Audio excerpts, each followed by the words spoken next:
How you doing? Good. Where are you anyway? I'm at Pepperdine University at Malibu, California. Malibu. Yeah. Great. You're close to home, huh? Yeah. How's your golf game? It's good. I can hit the ball and don't lose too many of them. We have never gotten to play golf, and everybody I talk to says you're a real classy golfer. Oh, well, I don't know about that. That probably means you can get out of sand traps. Yeah, and get out, but no, I never know where they're going to be short or long or off the green. How you been? I've been great. Good. Appreciate you giving us a little time here today. I'm such a fan of yours. I'd love to start with, because I'm a huge fan of your guitar playing and always have been. And oh, well, thanks. I know your history is definitely kind of started there, and you sort of became a singing sensation by accident a little bit. Yeah, that's true. I know that's that's a story that you probably get tired of telling, but I'm curious. Who were as a guitar player? Who were your early influences?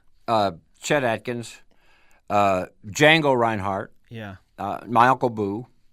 They were good players. Yeah. Your Uncle Boo? Yeah. He's the one that taught me how to play guitar. Really? So was he was he a real player? I mean, or was he just a guy that played guitar some? Well, he was a good player. Yeah.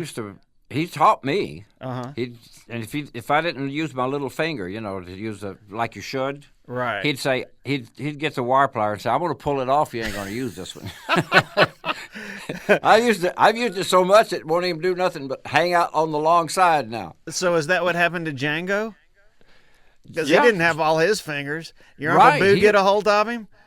Yeah, he probably did. Oh, But that's interesting because you're such an articulate player, and Well, I think of thanks, Django is, of course, he could get all over the neck, but he played such a unique, different style. oh, he was incredible. Yeah, and Chet, man, do we miss him or what? Oh, yes, I miss him. What a great and classy guy. How about the new guys like Paisley? What do you think of him? Oh, Brad, he's a great player. Yeah. I go blank. I just did a gig with him up in Keith Urban? Wyoming. No. What do you think of Keith Urban's playing? Oh, he's just incredible. He's great. He does a whole different thing, though, and he's a huge fan of yours. I'm sure I don't have to tell you that. Yeah, well, I met him when he was 8 years old in Australia. Is that right? Yeah, and I hung out with him a little bit. He was cool. He is cool. He's a great guy. I did not know that. So could he play when he was 8? Yes, he Really? could. I remember He brought a guitar or something for me to sign, I think. I don't know. But Oh, really? I let him play mine. I don't remember now, but he could play. That is cool. Did y'all do a show together or something? Or No, he come out to see a show at one of those arena things they have over there. yeah, we're fixing to go for the first time. Never played Australia. Oh, you'll love it. Really? Yes, it's just fabulous over there. Of course, you got to play one gig, and then drive 100 miles, and I'm at 500 miles, and play another one if you're not flying. Wow. Well, it's neat. The first time I saw Keith, I went to this little place called a Guitar Bar, and it was almost like a little diner. There was room for maybe 30 or 40 people in there. It was packed, and I went down and sat down on the floor in front of his stage, which had about a 6-inch riser. He was basically standing on the floor, But he sat there and played one Glen Campbell song after the other. I mean, it was obvious he was just such a huge fan of yours. And his style, to me, is not, the way he plays guitar really isn't like the way you play, but he's got his own deal, and so do you. Oh yeah, but obviously he was hugely influenced, and I think that's a major compliment because he's one of the most talented young guys that we've had come along in a while. Yeah, he was one of the guys that when I first saw him, I said, "Do you use your little finger when you're playing?" And I saw him put the best thing you can do is don't be one of those guys that plays with the first 3 fingers. Play it with your little finger too, and you'll be able to reach more. And he did it. And boy, can he reach more? I mean, he plays like I wish I used to play. Yeah. He does get all over it. It was fun touring with him too because Like a Oh, lot yeah. of guys, they get in their routine, and we're guilty of it too. You kind of just get to where you do the same thing every night and kind of get on autopilot. And man, some nights he'd just tell his band, "Hang on, guys, I'm gonna go do this by myself." And he'd just grab an acoustic instead of an electric. He'd walk out on stage and play for 15 or 20 minutes, and and then he'd invite his band out. But he was, and still does. He very much works on the fly. He's just an unusual talent, cool guy. Yeah. Anyway, what about gosh, and I remember, of course, when people say this to me now, I cringe. When I was just a kid, they're starting to tell me that now, Glenn. Yeah. I remember listening to your so-and-so. I'm like, that was yesterday, wasn't it? That was yesterday. But man, watching your TV show was so amazing. And we don't have what happened to variety TV shows and whatever, and that I mean, you had such a great personality, such great talent. I remember John Hartford and those guys. Did y'all really work kind of on the fly? I know you had some structure, but you seem to have some impromptu stuff going on that really made that show fresh and fun. It was, and when you got guys like Rob Reiner and Steve Martin writing for the show, we had a wealth of stuff that we had to throw away because it was too dirty then. but I mean, they were incredible writers. Yeah. And the guy that's the head of it was all I had to do is say, "Hi, I'm Glen Campbell." Go out and sing and play, do what I do. It was everything else was taken care of. It was really cool. Oh man, that's neat.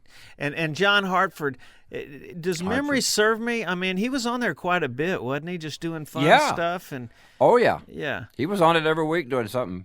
Because I was talking to Chris Stofferson a week or two ago, and he said, for Cash, he said, I was just kind of the guy that sort of hung around Cash, and, he'd plug me in here or there. He said, I was kind of like Hartford was for Glen Campbell, but he could kind of play a little bit of everything, if I remember, did some banjo and harmonica stuff. And violin. Yeah, was a good buddy. Of course, he wrote Gentle on My Mind.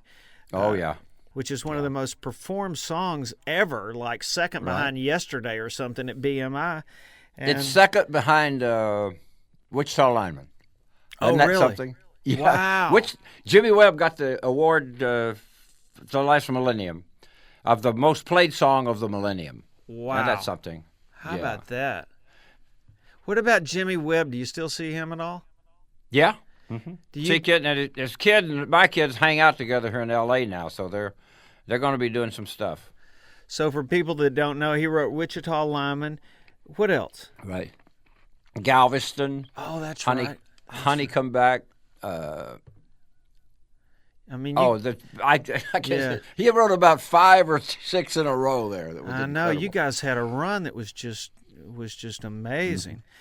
And in the meantime, he was arranging and producing MacArthur Park with Richard Harris. Oh yeah. Jimmy Webb put that whole thing together of Richard Harris's. That was just so incredible. It's the most incredible song I've ever heard. MacArthur Park. MacArthur Park. How do you have a cake in the rain and make that work? For a songwriter like me, it's like, where does he come up with that stuff? I feel like you do too about that. I said, what do you mean I left my cake out in the rain? Only Jimmy Webb could get away with that. That's right. Boy, he's still writing good too. Oh, is it? Yeah. I got a record. I got his album of songs that he put out, and he wrote one on there about Gauguin. It was the most incredible song I've ever heard in my life. Wow. Gauguin, he's in Paris. Oh, it was just awesome. Cool stuff. Well, and we hated to lose John too. He had. Oh. Did you stay in touch with him? Did you guys stay friends after? Oh yeah. Yeah. Mm-hmm. And he was doing the riverboat pilot thing and just kind of living his dream, huh? Yeah, he sure was. Yeah. John was a great talent, man. He'd pull that box out and dance on it. Yeah. I told him, I said, "You call that dancing?" Doing the jig. You're not afraid it's there, Have you by chance been to the Musicians Hall of Fame in Nashville? Yes, I sure have. It's cool, isn't it? That is a cool place, boy. I mean, I was just awed at the paraphernalia and stuff they got for from artists. Yeah. You know, some guitars in there, man, that you saw played on the Opry 40 years ago. You know. Yeah. And it's really interesting. I'd advise anybody, boy, to go to the go to the Country Hall of Fame. Yeah. Fabulous. Yeah. Joe did a great job of researching that stuff, and I thought it was neat. I love seeing the pictures of you and the Beach Boys and that stuff. Yeah. When you were doing session playing, what are some of the memorable people or things that happened back then? Well, Jan and Dean at first, Uh-huh. because that was the ones I played with. But the most memorable, naturally, was like, you know, playing "Strangers in the Night" and Sinatra's albums. Wow. Same way with Dean Martin. Wow. And Dean Martin would say, "Campbell, you want to go play today after the show?" We played a lot of golf together with Dean at the Riviera. Yeah. He was one of the most relaxed people I have ever met in my life, and he was just an incredible human being. That's cool. Could he play? Could he play golf? Oh yeah, I played him even. Really? Yeah. Would y'all gamble a little bit? Yeah, we had $100 Nassaus going there. You're kidding. No. Dang. Boy, there was a lot of sandbaggers around that group, I can tell you. There was about 12 of us in the group that did that. So Oh, really? We ringed the ones out and wouldn't let them play if we caught them cheating. Now, I mean, as good a player as you were, I can't imagine trying to match checkbooks with Dean Martin and Frank Sinatra. Yeah, but I got down to a 4. Wow. At Riviera. Wow. Now I'm back up to 9 now, I think. Gosh, I was talking because when I was a kid watching the Gold Diggers, you know, that was huge because Dean always had those pretty girls on and all that stuff. Oh, yeah. You know, and my dad would let me stay up and watch that big deal. And I was talking about it on the show one day, and I got this great picture of Dean Martin and these two blondes, and one of the blondes was this girl who had heard the show and sent me a picture, and I wound up calling her, and she told me some great stories. It sounds like a great time back then. Good bunch, huh? That's wonderful. Yeah, yeah. He's incredible. God, that must, I mean, back then, too, you didn't have a lot of overdubbing. When you're sitting there with Sinatra singing live and whatever, That's right. There wasn't a lot of screwing up back then, was it? No, you better get your eyes on the paper and keep it there. Frank did 3 takes on "Strangers in the Night." Wow. And he was in there all of 28 minutes. Golly. He said, "That's good." And then Jimmy Bowen, who was producing the stuff then, right? He put part of one song out of one take into the others on "Strangers in the Night." Wow. And that was it. Made a little clip, and there is history. Yeah. Wow. I said, we told Jimmy, said, why didn't you let us track it? Because we get more money if you do tracks and they don't sing with it. Well, would y'all cut with strings and stuff, or would they dub in later? Yeah. He did the whole shooting match, and Dean did too. You had everything. There wasn't any overdubbing, or unless somebody wanted to replace a part here and there, Wow, that's cool stuff. What about now? What kind of shows are you doing? I know I saw you play recently. You're still playing and singing great. Yeah. Oh well, thank you. I'm taking a little vacation right now. I was over in England, Ireland, Scotland, and came back to the Mohegan Sun for a week, and it wore me out, boy. Yeah. Wow. I'm getting too old to run around flying in the sky and riding in cars. Myself, that Europe stuff will wear you down on it. Yeah, it will. It will. What about Christmas? I'm sure you've done Christmas albums, and Ronnie and I do a Christmas show every year, and he wanted me to be sure. And when you were growing up, where'd you come up, and what was Christmas like for you as a kid? Christmas, we had a Christmas tree. We didn't have any lights because we didn't have any electricity. Come on. Of course, we didn't. Didn't have any electricity? No, we had to watch TV by candlelight. I got you. That is so bad. I know, but we didn't. But we didn't have any electricity when I was little. Of course, when the electric company didn't run the wires down our way because there's a little offshoot from D-Light to Murfreesboro. And we finally got it in, though. But, boy, to watch TV, that was really awesome. First thing I saw was Ed Sullivan in black and white. No kidding. Yeah, it wasn't even color then. Where did you grow up? Oh, it's Pike County, Arkansas. It's the only place in the United States where you can go hunt diamonds. Oh, And really? they found some. Yeah, there was a 52-carat diamond on the Moore show. That's something more. Gary Moore? Gary Moore show. Yeah. In the early 50s. And they showed it on TV and everything, man. Was that Central Arkansas? It's 100 miles from Texarkana, 100 miles from Little Rock, and 100 miles from Shreveport. Okay, well, I'm from Shreveport, so. Yeah. Oh, that's right. Yeah, so you're not too far from there. But Christmas at your house were your grandparents and everybody was around there and kind of. Oh yeah. Yeah. Definitely. Just kind of. And then when we all left, like I went to New Mexico and I went to Texas, Houston first, but we all came back together at Christmas, and in fact I went back last year. Really? Yeah, see some of the folks. That's a good reunion. It is. What'd y'all eat? Oh God, you name it. In Arkansas, when I was living as a kid down there, if Daddy shot it and brought it home, we ate it. we didn't know if we was eating coon or possum or squirrel or snake or whatever. I was gonna say the same thing. My papa was like that, and he always had a big pot of something stir. But if you ask him what it was, he never would answer because the women wouldn't eat possum or coon, and there was a good chance it was in there. That's exactly right. Good stuff. What's your favorite Christmas song? Oh my! I think Bing Crosby. I got to do a Christmas show with him, and did sit you there really? And watch it, yeah, and him, and when the kids were real little then, his kids.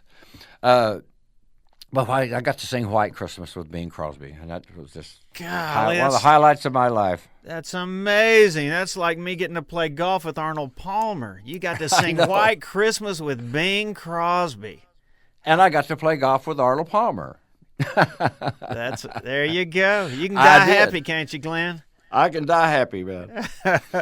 Hey, thank you so much. I really appreciate your time. I'm such a big fan of yours, and keep up the good work because there's a whole lot of us that have been inspired by your music and your talent and do what we do because of you. So don't I ever really forget appreciate that. it. All right, pal. Well, you take care out there and look forward to seeing you. You too. If you get down this way, holler, okay? I'll do it. I'd love to tee 'em up with you. Oh, thanks, man. I'd love it. All right, we'll do it. All right. See you. Take care.